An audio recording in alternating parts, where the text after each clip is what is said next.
দেখি আগে বাচ্চাটাকে দেখি। হ্যাঁ, মাশাআল্লাহ। ওয়ালাইকুম সালাম। ছেলে না মেয়ে? যাক মাশাআল্লাহ। আপনার সাথে এখন কি আছে? আমার ভাই, ছোট ভাই। ও, এখন কি টাকা পয়সা নাই? একবারেই নাই? আমি একজন থেকে 3000 টাকা দাঁড় করে আনছি, এগুলো আমার ওষুধে চলে গেছে। সারাদিন কিছু খাই নেই বাচ্চা নিয়ে। এরকম বাচ্চা হয়েছে 6টা 20-এ। এখন বাচ্চাকে ইমার্জেন্সি ভর্তি করতে বলতেছে, নাইতো পরে বাচ্চার ক্ষতি হবে। আর আমাকেও একটা সুই মারতে হবে, এটা আগে বাচ্চা ভর্তি করার পরে। আচ্ছা,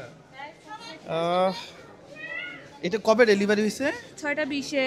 আজকে 6টা 20-এ? হ্যাঁ ও, আজকে 6টা 20-এ হয়েছে, এখন বাজে 10টা 15। হ্যাঁ, এই বাচ্চা নিয়ে দূরতে শেষে ওষুধ আনতে পারতেছি না। কেন? অনেক টাকার ওষুধ দিছে। আত্মীয় স্বজন কেউ নাই? আমার ফ্যামিলিতে আর্থিক অবস্থা খারাপ, বলছিলাম না। হ্যাঁ, ওরা রিকশা চালায়, মা বাসে কাজ করে, বলছিলাম ফ্যামিলিতে আর্থিক অবস্থা খারাপ, বাচ্চার বাবা তো নাই। সেটা তো তারপরও আত্মীয় স্বজন কেউ নাই?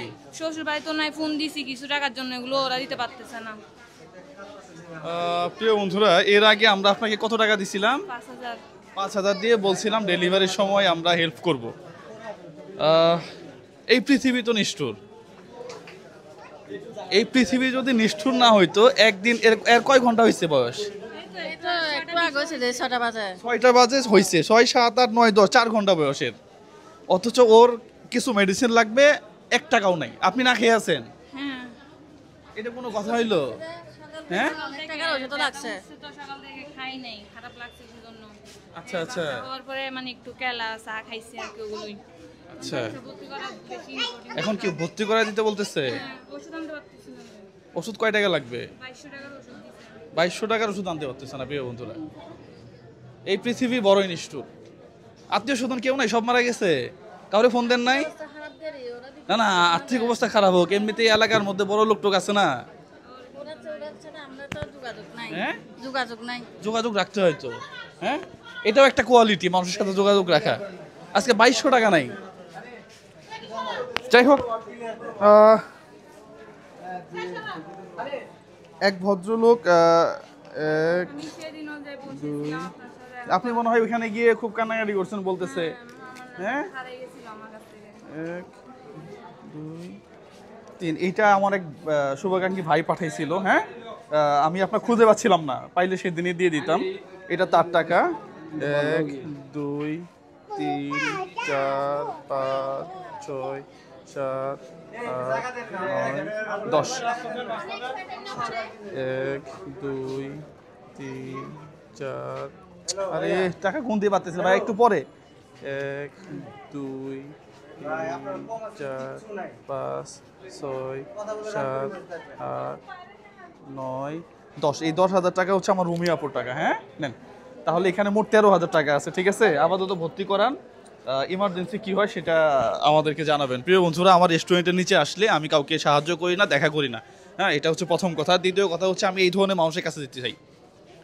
ওনার বাচ্চা মাত্র 4 ঘন্টা বয়স, একটা ইঞ্জেকশন দিবে সেই টাকা পর্যন্ত নাই। বাচ্চার বয়স 4 ঘন্টা, ভর্তি করাবে সেই টাকা পর্যন্ত নাই। বাচ্চার বয়স 4 ঘন্টা, মা ডেলিভারি হয়েছে, খাবার যে কিনে খাবে সেই টাকা পর্যন্ত নাই। কি এটাই তো সত্য কথা? এটাই সত্য কথা প্রিয় বন্ধুরা। ওই রেস্টুরেন্টের নিচে এসে সারাদিন বসে থাকলে 1 টাকাও পাবেন না। প্রিয় বন্ধুরা, এই জায়গায় একটু খেয়াল রাখবেন, পাশাপাশি এই ধরনের ভিডিওগুলো আপনারা একটু বেশি বেশি শেয়ার করবেন। আর আপনার সাথে তাহলে আমার কালকে যদি দেখা হয় তাহলে দেখা হবে। হ্যাঁ, আপাতত আপনি ভর্তি করে এই বাচ্চাটাকে একটা চিকিৎসার ব্যবস্থা করেন। মামা একটু কাছ থেকে দেখান, কত কিউট একটা বাচ্চা। এর বাবা কি হয়েছে? জেলখানায়। বাবা জেলখানায়? হ্যাঁ, আজকে 3 মাস। বাবা জেলখানায় থাকা উচিত, ওনারা তো দেখে না।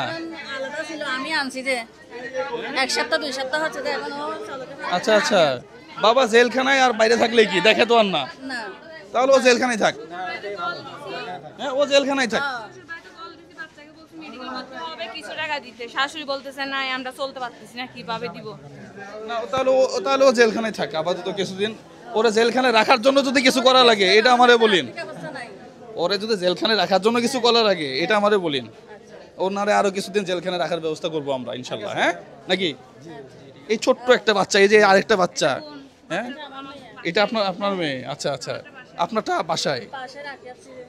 যাই হোক, ঠিক আছে, তাহলে আপাতত ভর্তি করান ইমার্জেন্সিতে। হ্যাঁ, ঠিক আছে। তো সালামু আলাইকুম। জি ঠিক আছে। হ্যাঁ, থ্যাংক ইউ সো মাচ।